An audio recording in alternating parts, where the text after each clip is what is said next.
नागपूर शहरात दररोज सोशल मीडियावर स्टंटबाजीचे व्हिडिओ व्हायरल होत आहे। त्यामुळे पोलिसांची देखील डोकेदुखी वाढली आहे। हे स्टंटमन रस्त्यावर असे धोकादायक स्टंट करून केवळ स्वतःचा जीव धोक्यात घालत नाही, तर रस्त्यावरून प्रवास करणाऱ्या इतर लोकांसाठीही गंभीर धोका निर्माण करतात। त्यामुळे अशा स्टंटबाजीवर कठोर कारवाई करावी अशी मागणी आता जोर धरू लागली। पहिला व्हिडिओ नागपुरातील LIC चौकातील उड्डाणपुलाचा असल्याचं सांगितलं जात आहे।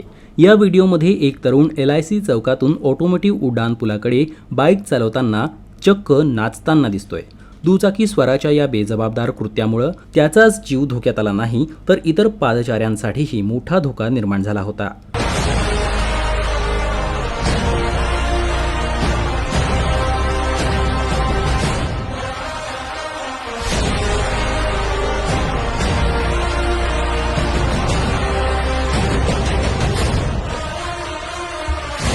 नागपूरच्या वर्धमान नगर परिसरातील पारडी उड्डाणपुलावर स्टंट करताना एक दुचाकीस्वार कॅमेऱ्यात कैद झाला आहे।